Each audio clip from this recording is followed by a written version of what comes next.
पवस्व मधुमत्तम इन्द्राय सोमक्रतुवित्तमो मदः महिद्युक्षतमो मदः अभिद्युम्नं बृहद्यश इषस्पते विदीहि देवदेवयुम् विकोशं मध्यमञ्युवा आसोदापरिषिञ्चताश्वन्नस्तोममप्तुरङ्ग्रजस्तुरम् अनप्रक्षमुदप्रुतम् एतमुत्यं मदच्युतं सहस्रधारं वृषभं दिवोदुहम् विश्वावसूनि बिभ्रतम्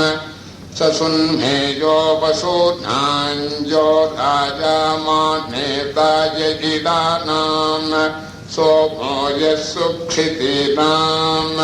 त्वङ्गिष्याङ्गदैव्यपवमानजनिमानिद्युमत्तमः अमृतत्वाय घोषयन् एषस्य धारया सुतो व्यापारेभिः पवते मतिन्तमः क्रीडन्नोर्मिरपामिव यगुश्रिया अपि या अन्तरश्मनिर्गा अक्रन्तदोजसा अभिव्रजं तत्निषे गव्यमश्व्यं वर्मीव धृष्णवारुजा ॐ वर्मीव धृष्णवारुजा ॐ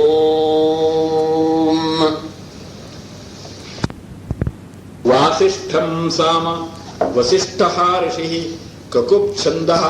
सोमः देवता पावाः स्वमधुमा तामा ओ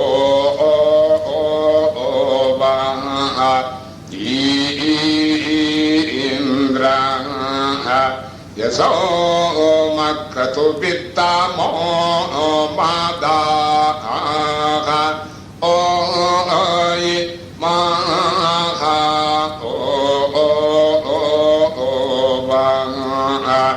द्युक्षतमो मादाः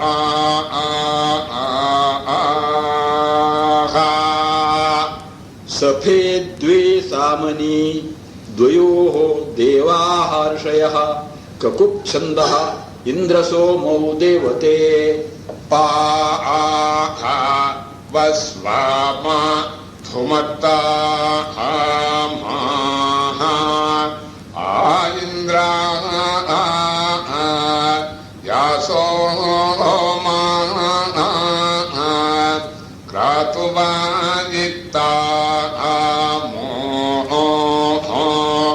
मादाः महिद्युक्षादाः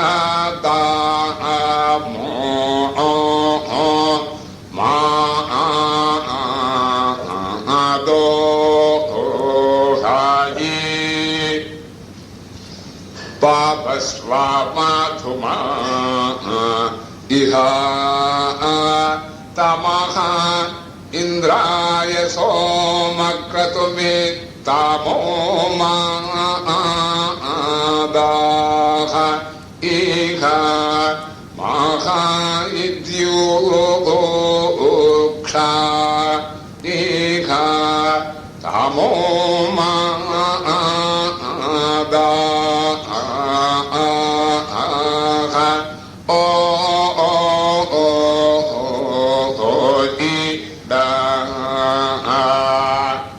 वासिष्ठं साम वसिष्ठः ऋषिः ककुप्छन्दः सोमेन्द्रौ देवते पापस्वामा धुमा तमाः इन्द्राय सोहा औः माक्रातु वेदाः औः तामो मादाः महाये द्योक्षा औः तमो मदाः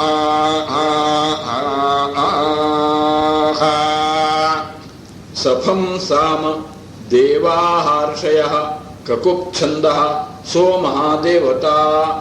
पापस्वाहा मधु मत्ता इन्द्राग्रसो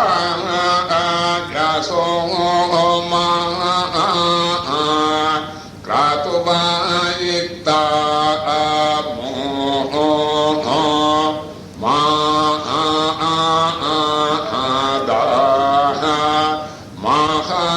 माहाय द्युक्षाता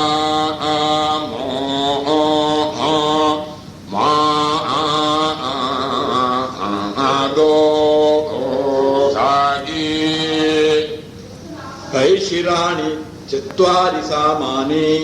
चतुर्णाम् इशिरः ऋषिः ककुप्छन्दः सोमहादेवता आभाय द्युम्नाम्भ्रीः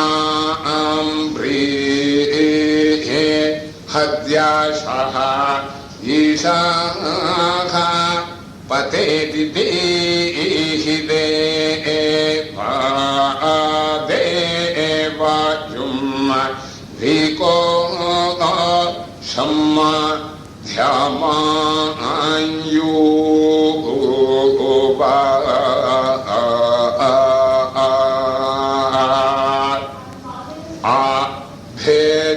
आभेद्युम्नाम् ऋखाद्याशाः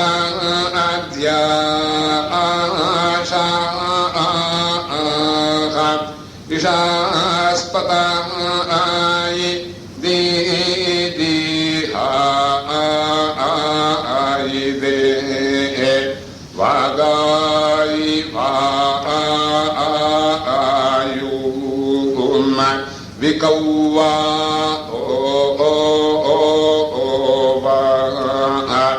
सम्माध्यमा उवा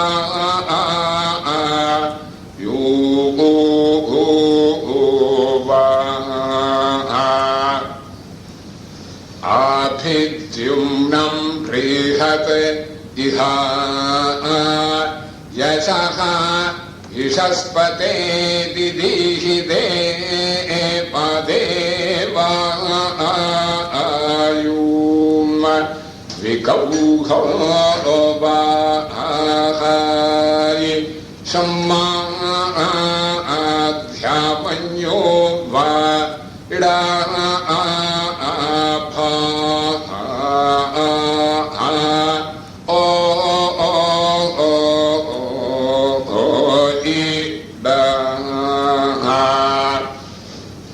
अभिद्युम्नं बृहद्यशाः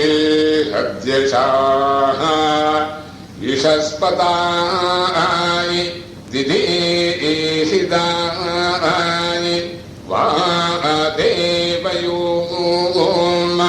विकोशं मध्यमाय यो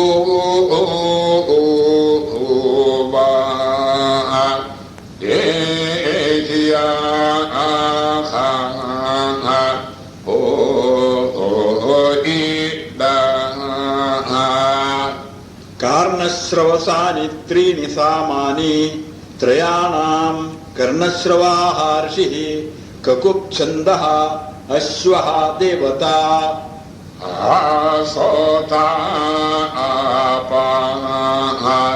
लायिषा औहो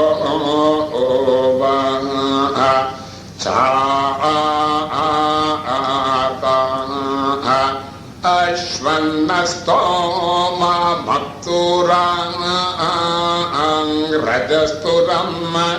ओ ये वानाः ओ ये प्रक्षा औहो उदप्रोता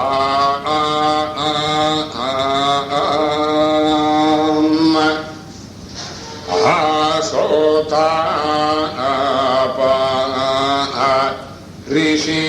तथा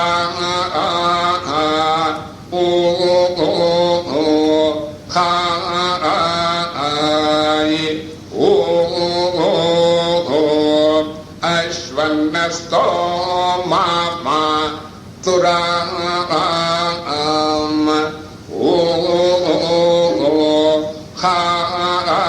खायि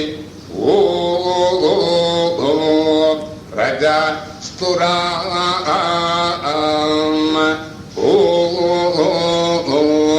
खायि वना प्रक्षाम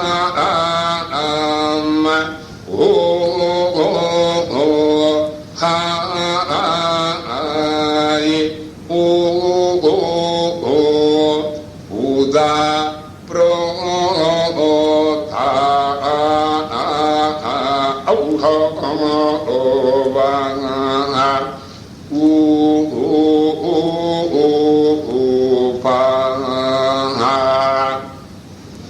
आसोता रे शायि तथा अश्वान्नस्तो मामस्तूराम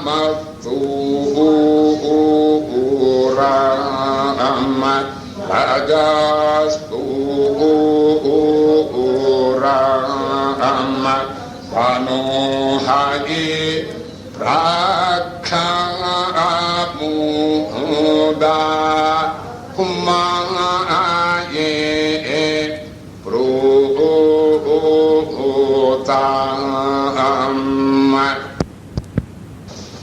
वाचः सामानि त्रीणि सामानि त्रयाणां वाक् ऋषिः ककुप्छन्दः अश्वः देवता आसोतापारीषिञ्चता अश्वा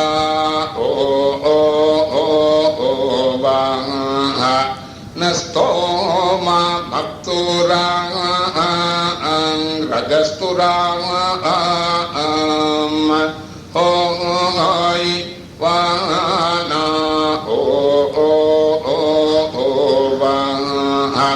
प्रक्षमोद प्रोता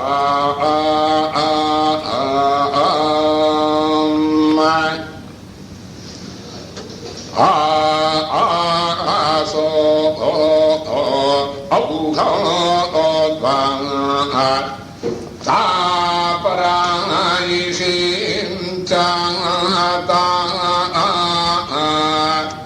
आश्वन्नस्तो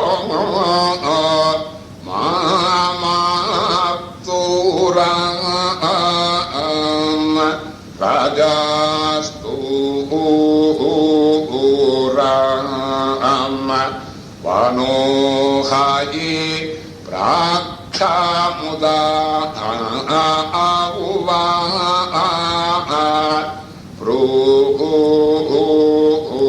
प्रोताम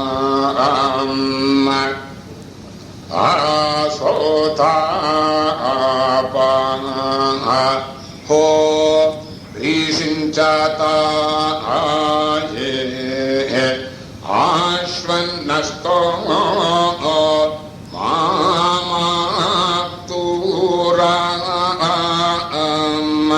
राजस्तुरं वाना प्राक्षाम ऊदा भृगुतो खायि कौल्मलबर्हिषे द्वे सामनि द्वयोः कुल्मलबर्हिः ऋषिः ककुप्छन्दः वृषभः देवता एताम ऊत्याम मागाच्युताम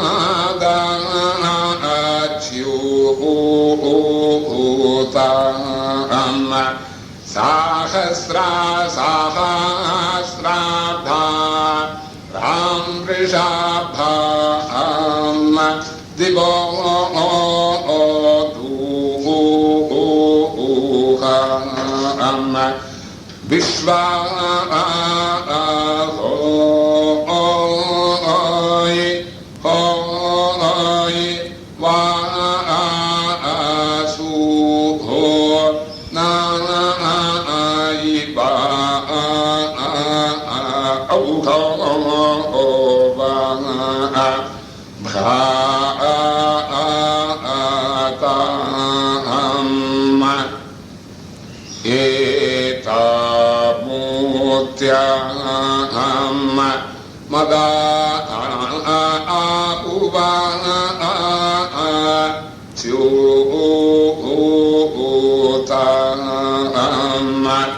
सहस्रधारं वृषभं दिवो दुःखम् वैश्वावसु निवाये भ्राताम् सादन्तीयं साम प्रजापतिः ऋषिः ककुप्छन्दः वृषभः देवता मुक्त्यम् मदाच्युताम् सहस्रधारं वृषभं दिवो दोहाम् वैश्वावसु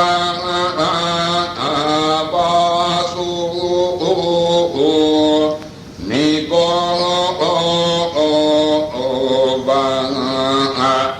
भ्रातो कौल्मलबर्हिषाणि त्रीणि सामानि त्रयाणां कुल्मलबर्हिः ऋषिः ककुप्छन्दः वृषभः देवता एतमुक्त्यम् ओहायि मदच्युतम् ओहायि सहस्राधारं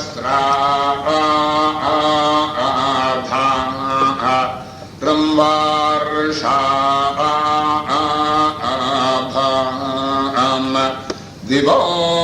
दुःखमोहायि विश्वाहोयि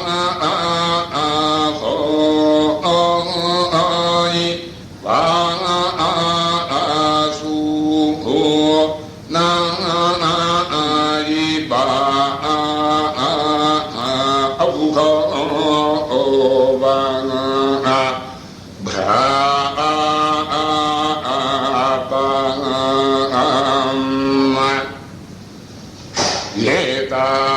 एतामुत्यं मदाच्युताम् सहस्राधारं वृषभम् दिवो दुःखमोहायि विश्वावसु निवाहोयि भ्रातमा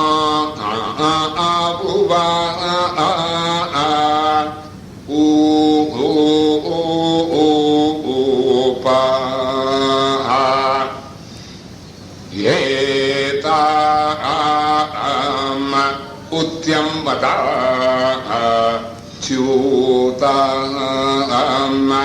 सहस्रधारं वृषभम् दिवो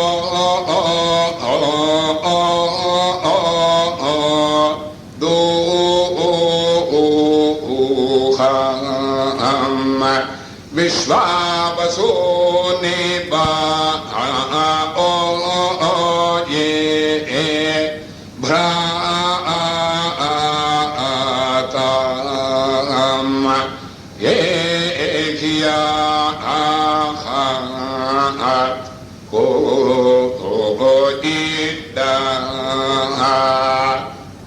लोमनी द्वे सामनी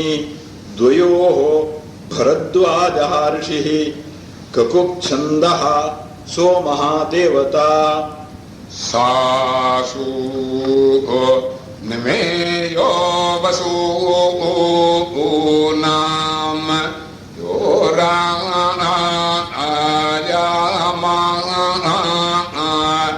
नेता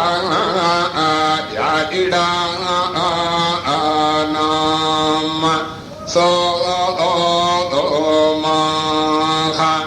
यस्सोक्षिता नो खायि ससुभावो नमेयो वसूना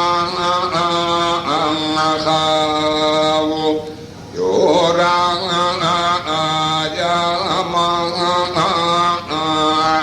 नेता यः इडाना खावो सोमो यस्सुखावो क्षितीनाम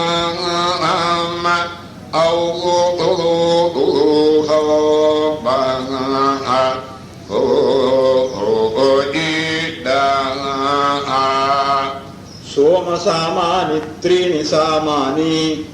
त्रयाणां सोमः ऋषिः ककुप्छन्दः सोमः देवता सह स्वे सासु नमेयो बसा आउवा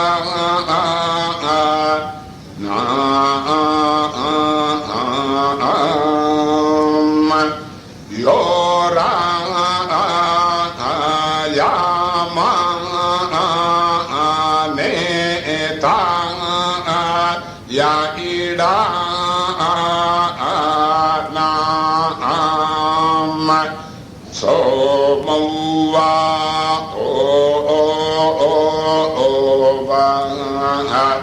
यस्सोक्षिता आउवा ये नाम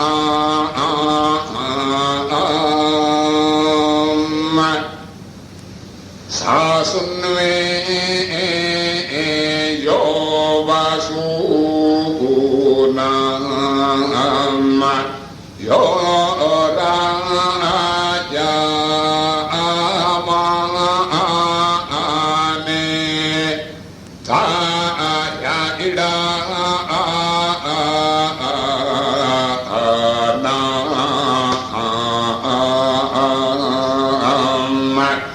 सोमो यस्सोक्षितीनाम सोमा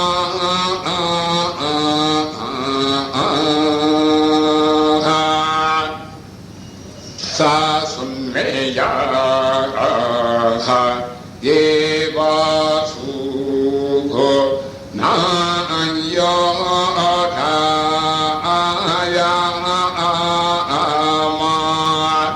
नेता या इडानाम सोमा यस्सोक्षिता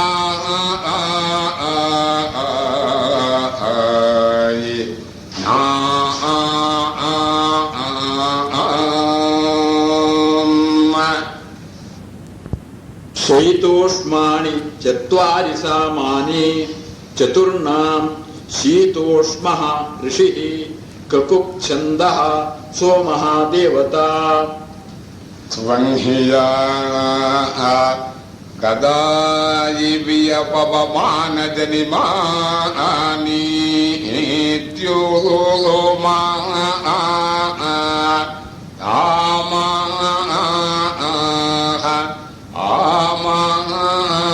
आमार्तात्वा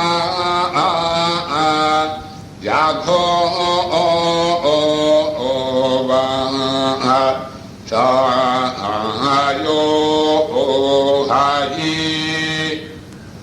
स्वंहिया गादायिविया पवमाना हो बाहायि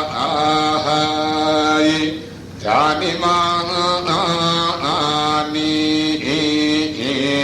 द्युमाता आमाह अमात्वा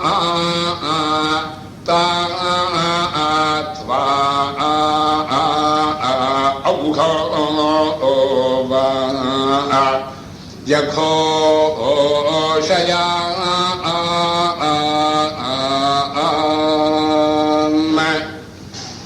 त्वं ह्यङ्गादा विया पवमानजनिमानि द्युमत्ता आपार्ता त्वा याघो चाहयो हायि त्वं हो अंकादैवीया पावमाना जनिमाना ये द्युमाता आमार्ता त्वा याघो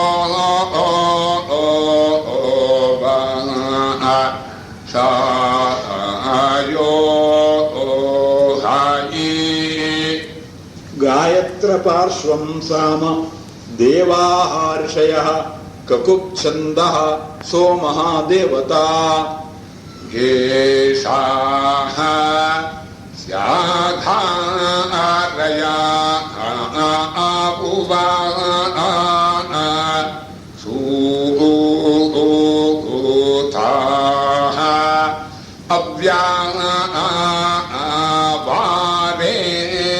अव्यावारेभिर्पवते मादिन्ता महा क्रीडानूर्मे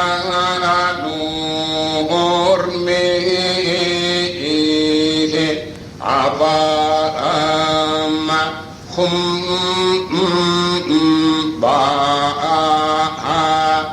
आयिवा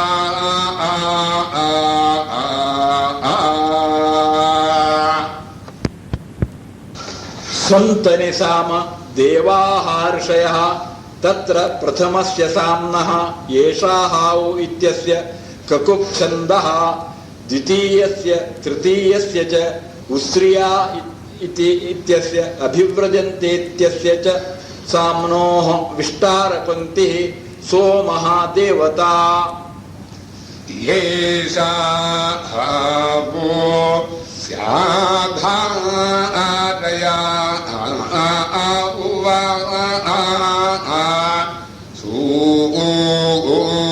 सूताः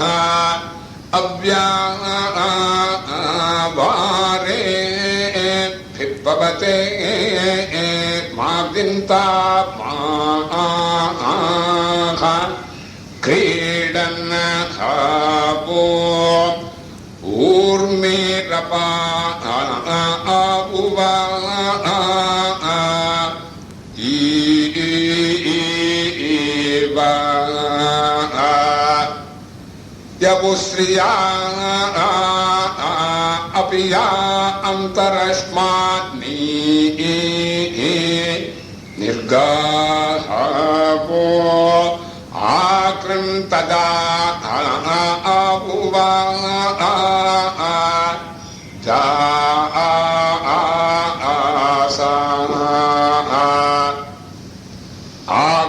आभिव्रजन्तत्निषे गव्यमश्वीजाम् वर्मीहावो वाधृष्णवा उवा रूजा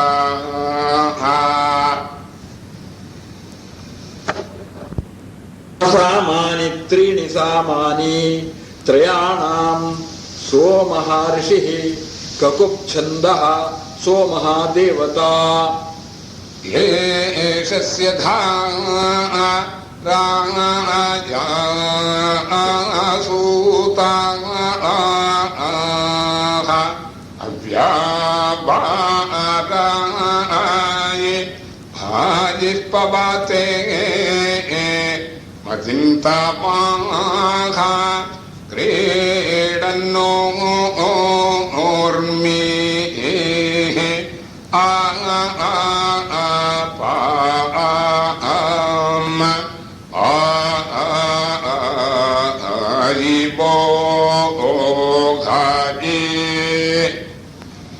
येषस्या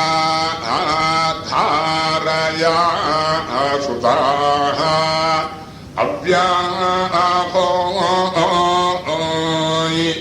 वारेभिः पवते मादीं तामाः क्रीडान्होयि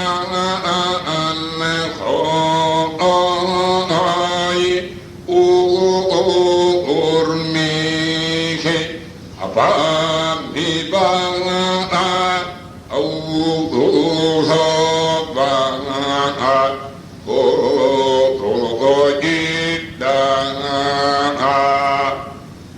येषस्य धारया सुताः अव्यापारायि भिप्पापातायि मादिन्तामाः क्रीडन्नोर्मिरपो